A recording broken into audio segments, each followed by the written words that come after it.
everybody, I'm Doug, that's Connor, and this is the Bethel School District Presents podcast. Today we are on location, touring around the nation. Connor and Doug, not on vacation, we're hard at work here at Camas Prairie this week, and that was a Beastie Boys reference out of nowhere for all of you 90s music fans. Now, we have here in Bethel a counselor or a social worker at every single elementary school in this district, and teams of them at middle and high school, and the social worker at Camas Prairie Elementary, the esteemed Raquel Schock, is our guest today.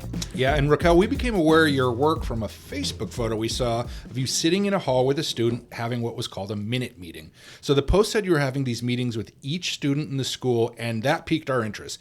So what was the goal of this project, and how did you come up with it? All right, so first, thanks very much for being here at Camas Prairie. So minute meetings are widely used by school social workers and school counselors to get to know students.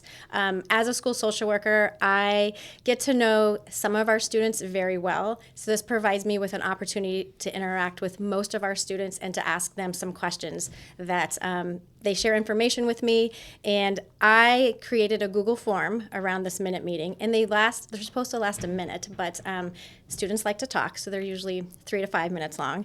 So it's taking me quite a bit of time to get through our entire school. But I created a Google form with questions that are centered around my annual school counseling annual goal. Our panorama data from spring 2024 shows that 41% of our 3rd and 5th graders can regulate their emotions, and that concerns me.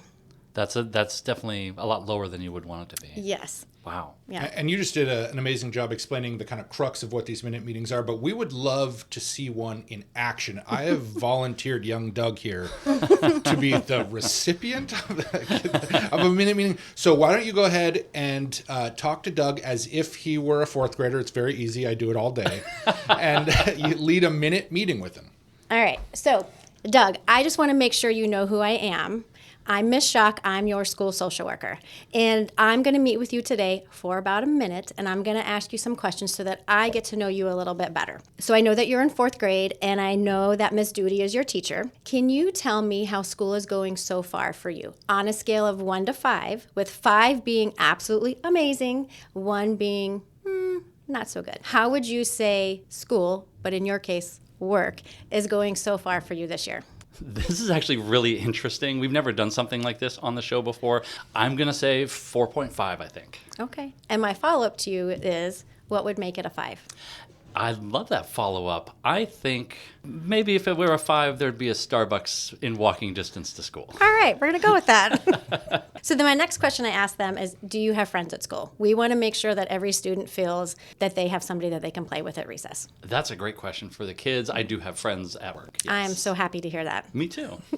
Another important question that we ask, we really want students here at Camas Prairie to feel like they belong here. I know that people in the building next door are listening, so I want to mention our spring 2024 panorama data.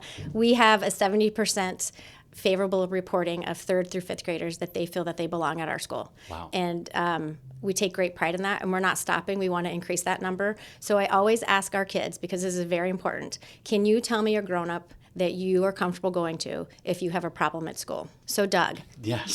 Do you have a grown-up at your work that you feel comfortable going to when you have a problem? I actually do. I have a number of different colleagues that I can go to with different problems and talk things through or bounce things off of each other. Really, really excellent workplace. That's awesome. If you're looking for a place to work, jobs.bethelsd.org. Shameless plug. We love it. So what I'm looking for when I ask that question is that I want the students to identify at minimum one person that they can go to. And it's really nice to hear they can go to their teachers, they can go to me, they can go to Miss Hart, our principal, and so they are able to identify adults they can go to. And that's so important. We had an SRO and our director of security and athletics on a recent show, and they talked about that see something, say something, and kids aren't going to say something if they don't have somebody that they trust. Absolutely. So that's a great question. Yep. So then after that question, I ask, and this can be a tricky one. Oh boy. For kids, it can be tricky, and maybe for you as well. It's been a day. Kid at heart. I will ask, do you have anything outside of school, like at home, that is bothering you? Oh, that's a big question. It is a big question. Yeah. It opens the door to many things. That is an important question, and it's one that I'm sure opens a window into a student's outside life that you might not have, and that can probably come into play when you're looking at behavior issues and things like that. Absolutely. And I think I'd mentioned earlier that as school counselors and social workers, we get to know some of our students really well, but this provides me an opportunity to get to know maybe those students that I don't often see, a little bit more insight into what's bothering them. I will tell you that most of their answers are their siblings. I could see siblings, no offense to my sister, who doesn't listen anyway, so it'd be fine. So are there more questions? I feel like we've talked for well over a minute here. Yep, exactly. See what happens? Yeah. You open some doors to these kids and you give them the floor and they talk. Wow. I have a couple more questions, and these questions are specifically geared towards my annual comprehensive school counseling program. Okay. Each school counselor and social worker has an annual goal. And so my goal this year, I'd mentioned it earlier, was that 41% of our third and fifth graders last spring reported that they could regulate their emotions. We see lots of issues at recess because kids don't know how to handle their feelings when issues come up. So the next question I ask students is, can you name your feelings? Can I name my feelings? Interesting. So if I were to name my feelings, I'd have anger, happiness, sadness, some feeling for watching Ted Lasso and getting all emotional at the happy, sappy parts. Yeah. Like, that's one. During coaches' speeches. I love coaches' speeches. So good. So then my follow-up question to that is, do you know how to tame your feelings? That's a very good question. I don't want to tame my happiness feelings. But yes, I watched Mr. Rogers growing up. I've long ago learned how to take some emotions and put them into creative work and express them that way, yes. And so the kids typically need some explanation as to what that means. Right, So that's a then big I thing. can reframe it for them to say, what is a coping skill that you would use if you were upset? A lot of our students know about deep breathing. And so they talk about how they would take deep breathing That's a good one. or a deep breath. Yeah, for sure. The next question then is, and this helps me again to see where everyone is at, because my goal this year is to push into every classroom at least once a month to do emotional regulation lessons, and it's all about our brain. So the next question is, can you reframe your feelings? That is interesting, and I think I'm going to act like a younger student and have you reframe the question for me so I can better understand what you're asking. And that's often what I have to do because it is a pretty complex That's question. an interesting one. Yeah. So when you are in class and you have a math assignment that you're doing and you're struggling and you're frustrated, are you able to realize that it's just that moment in time? That feeling doesn't have to dictate the rest of your day. Right. And that you can look at it and know that I can't do this yet. That's a very big skill for students to learn at early ages. I think we all still learn that as we move through. Something can reframe your whole day as your day gets started, and even as an adult. Yep. Yeah. And I'm so glad you bring that up as an adult, because that's my goal. Is I told fifth graders, I was doing assemblies prior to Panorama, and I was saying, my goal, this is your last year that I have you. My goal is that when you walk out of our building in June, that you can, at minimum, list 2 coping skills and use those coping skills when you're upset. Because middle school Absolutely. is a different ballgame. That's very true. I absolutely love that. Not only because I got to see Doug flop sweat, but in the sense of, for the students, I think it serves so many purposes, because you're not only getting kind of a feel of their temperature emotionally, but they're getting a sense that someone cares about me and wants to know how I'm feeling. And I would think that works in many different ways. What has been the reaction from most students doing the minute meetings? And do you have any special success stories you could share with us? I think initially they think, oh, why am I going to see Miss Shock? But as you saw, I get down on the kids' levels, and if it means sitting on the floor, that's what I do. And we sit, we talk, and I think what they really like is just having that time with me. They don't all get that, and this is my way of giving that to them. That's actually come up in the podcast a couple of times, how important it is for everyone to feel heard when there's something that is weighing on them or important to them. You just want to know that someone else has heard what you're going through. I think that's awesome. And I love this relationship building that you're doing with the students. It makes you someone that they know they can go to talk to. And just to cover my bases, like the flop sweat and all of it, this is very much a very personal meeting that you have one-on-one. I not only had you, Connor, sitting here watching me, but we have the entire audience of the Bethel School District Presents podcast listening in. So a little bit of that going through, but I love this. It was really, really interesting exercise. For those who don't know And for those who use it kind of interchangeably, social workers and counselors, can you tell us a little bit what the difference, especially at the elementary level, the difference between a counselor and a social worker? So I have my master's degree in social work,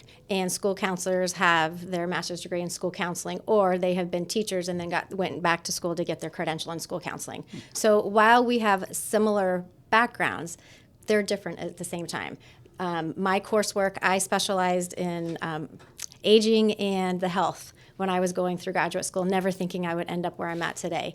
I wanted to work in a hospital with children, and I did do that, and now here I am. I've been a social worker for 25 years, and so you talk about how it feels like a clinical session. Prior to Camas, I spent most of my career as a clinical social worker providing therapy. That's so awesome. The work that you and the other social workers and counselors is so critical in this district. And in fact, you all focus, if I'm not mistaken, on 3 key areas: academics, college and career readiness, and social emotional learning.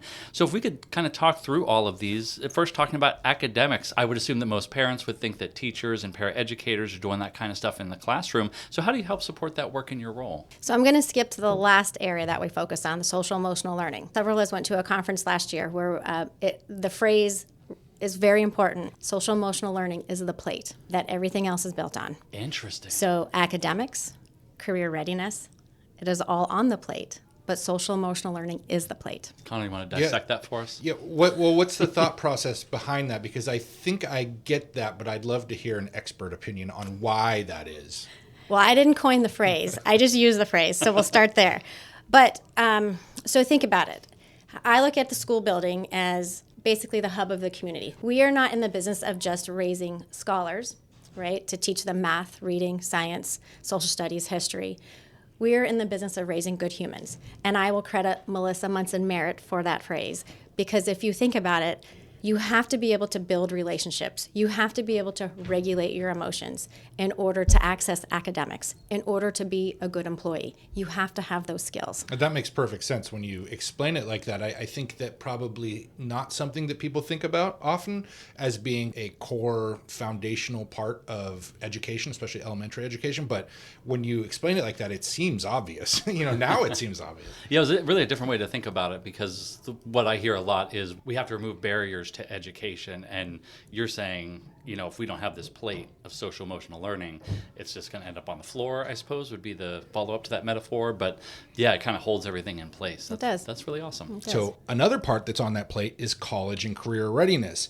And that obviously seems like a perfect place when we're talking about high schools and even middle schools. But elementary is a different story. Or is it? So it might surprise people, but here in Bethel, the journey to graduation starts as early as preschool.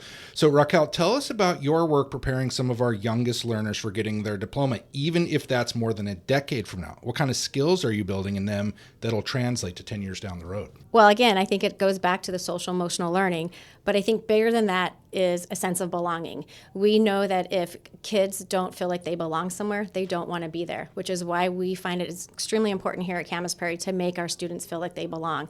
If they see school in a positive light, they're going to want to keep coming.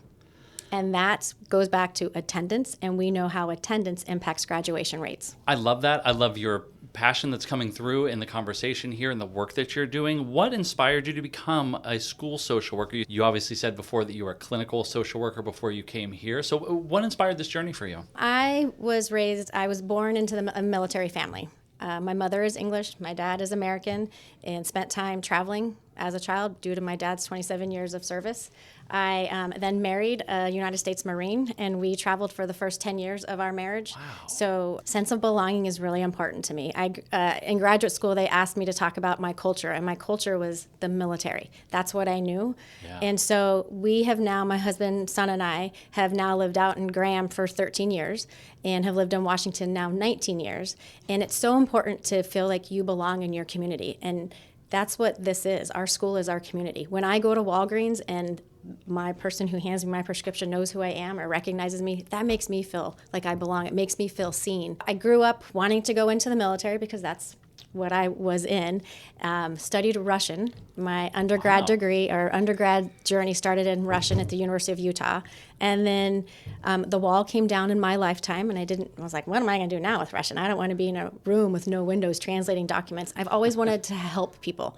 And so I transferred schools to Weber State University in Ogden, Utah, and got my bachelor's degree in social work. And then my husband got transferred to North Carolina, and someone told me about a master's program at East Carolina University where you could get your master's degree in a year. A master's in social work is such a versatile degree, and I have such a wide variety of what I've done. My first job was working in a California state prison. Wow. Yeah. Okay. Mm-hmm. And then county mental health with kids, and then a residential facility for juvenile sex offenders. Oh my gosh.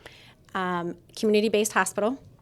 And then my husband was transferred overseas, and I worked in the Naval Hospital in Okinawa, and then did counseling over there as well. But prior to coming to Camas, 11 years before coming here, I worked in a Clover Park school district, but I was a Department of Defense employee providing therapy in schools to our military-connected students. And so here I am.